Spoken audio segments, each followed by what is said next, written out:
For the people of Nagaland, it is really sad that this budget has nothing.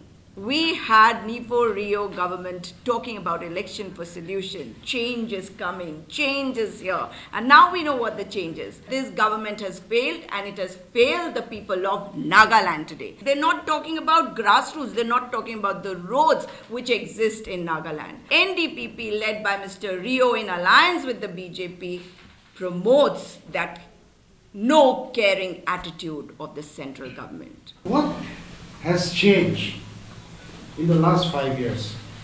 They have promised so much, starting with solution. Election for solution. But where is the solution? We are asking Mr. Jacob about the development, or rather the non-development, the zilch development of his constituency. Friends, I welcome you to today's press briefing, and as you know, the union budget has been presented. And from 2018, you have been waiting for something for Nagaland. But what have we got? What we have got is a useless budget. What we have got is filled with fakery and falsities. It is a budget which will mislead the people of the country, and especially for the people of Nagaland. It is really sad that this budget has nothing. When we talk about the donor funds, for example, the donor funds are always going to come. It is a misconception that the union budget has anything to do with the donor. The donor is a separate department, has a separate minister, and it is incumbent on the center to provide funds to the Northeast. And that means that a majority of that money should be distributed equitably. And I said majority of the money, the largest amount, but actually what happens is that the money does not reach here. I don't know where it goes. Maybe friends of the media would be able to enlighten us on that. But definitely today, when we go into elections, we had Nipo Rio government talking about election for solution. Change is coming, change is here. And now we know what the change is. Today, the union budget came up with a fantastic, fanfare-filled budget, because that was merely an election budget. But the 3 states which are going into elections, including the state of Nagaland, what have we got? Nothing. Zilch. Because in the budget, they have spoken about Har Ghar Nal. And you know very well, in Nagaland, one basti, if it has one nal, we should be thankful about it.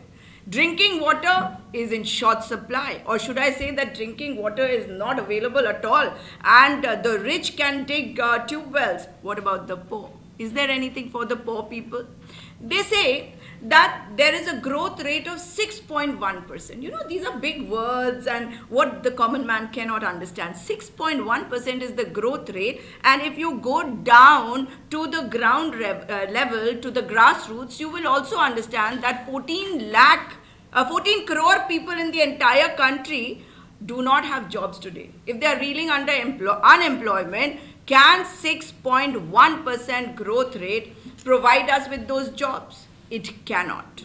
Now, if you remember, during Corona, the Prime Minister depended entirely on Manrega to provide incomes to people. And you know what they've done?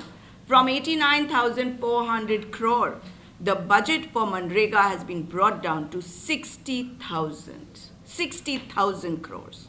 That itself shows the intentions of the government. That shows that the government does not care. This is a government which does not care, and they have a government in Nagaland which does not care either. Nobody from the government will be speaking up. Why? Why are they not demanding it? Because they said this is a double engine government. What is this double engine all about? It is only bringing trouble to the state of Nagaland.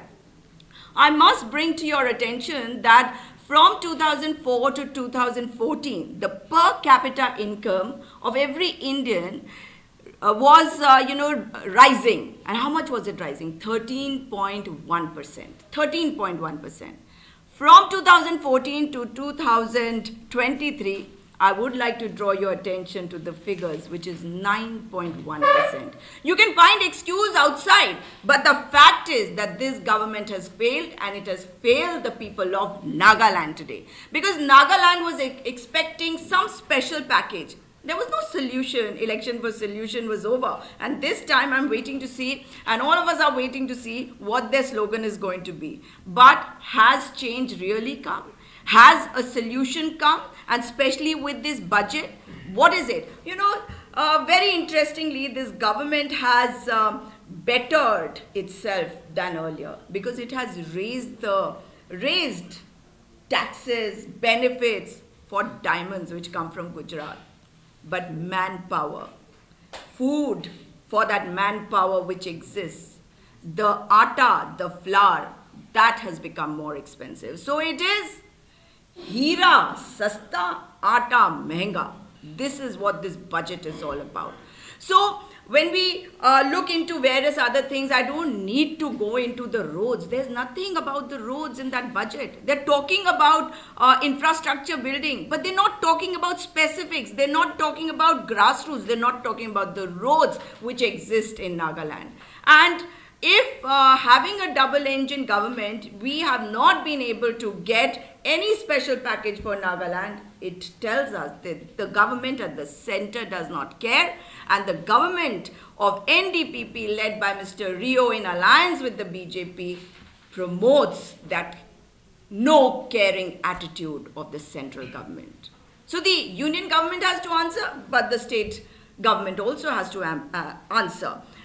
If you look at education, you look at sports, there has been no announcement of any facility for sports today, no package for sports today. So the people of Nagaland, especially the youth of Nagaland, definitely will be asking this question, and we ask the union government this question on behalf of the youth of Nagaland. What have you thought for us? Do you want that 63% of the country, which is going to depend on the free ration that you're going to provide for us, that will be good enough? People here want jobs. I have seen youngsters who are looking for jobs or looking for facilities, for platforms where they can showcase their talents, where they can get good jobs, and they can play the sports of their choice. We talk about the national games being hosted here, but the government has not provided any package for Nagaland, which explains to us the kind of government we have in Nagaland. We Nagas are very unfortunate. Unfortunate in the sense that we have been taken for a ride. And it's been a very costly and a very lengthy ride. Now, as ma'am has been emphasizing on the word change. What has changed in the last 5 years? They have promised so much, starting with solution. Election for solution. But where is the solution? There is none. There is no solution because they are not capable of any solution. Forget about the Naga solution. They can't solve even small things in the state. Look at the infrastructure around us, basic infrastructure of road, of bridges, hospitals. Water supply, where is the water supply? There is no water supply. Where are the roads? It's like rivers. As you leave the urban areas, as you go inside, the infrastructure is completely crumbled. We can all bring about the change. Why wait for them? We have given them enough time. Why wait for them?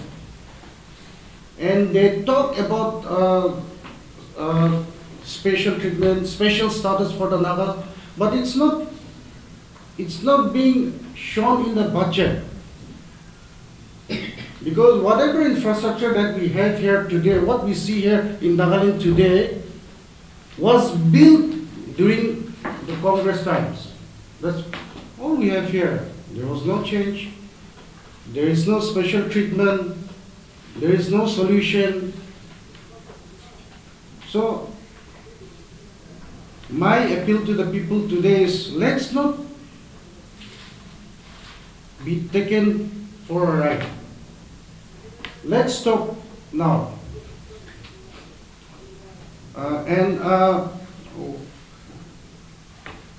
Let's realize that we are being taken for a ride, and we should say that enough is enough. I have been visiting, so I'm not just speaking from a hotel room or from a press conference room. I have gone to villages, and I have gone to Mr. Jacob's villages, the villages in his constituencies. You know, the schools in his constituency, we are going to do a briefing on the ACER report. We have gone and seen what kind of schools exist over there, ma'am. And you will find that there are no walls. There are no windows. Forget the computers, which the ACER report talks about. Forget the water. There are no taps. The villages and the schools have the doors being painted blue from outside, and inside when you go, there are no children, and there's dust, and there is no blackboard. There is a cement slab over there, which is working as a board. So Mr. Jacob is, talking just the way the Modi government talks at the center, just the way the BJP talks, and let's be very clear that there is no development. And what I would like to definitely tell you is that if you come with me to that basti, you will find how people are getting waterborne diseases. And you know very well that if water is not clean, there are the rich who can make bore wells, they can dig bore wells, and that's not a cheap proposition. So the poor can't do it, and let Mr. Jacob answer. Through you, I want an answer from Mr. Jacob. Why is it that the doors of the schools in his constituency are being painted blue from outside when there are no children? There are only broken benches over there. He should answer that. He should come out and tell the people of Nagaland why this is so. And it upsets me to see that there are no schools, because Naga people, this is Naga pride that we are talking about. Naga people are educated. They want their children to be educated. The entire country talks about Naga people speaking the best English, without even those who don't go to school speak such good English. That is something which is a source of inspiration for children outside. So you are a source of inspiration to people. Look at the condition of the sports. Look at the condition of the youth ministry. Why is it that the sports and the youth ministry have been combined? There is no reason why that should happen. These are questions that we are asking the ministries. We are asking Mr. Jacob about the development, or rather the non-development, the zilch development of his constituency.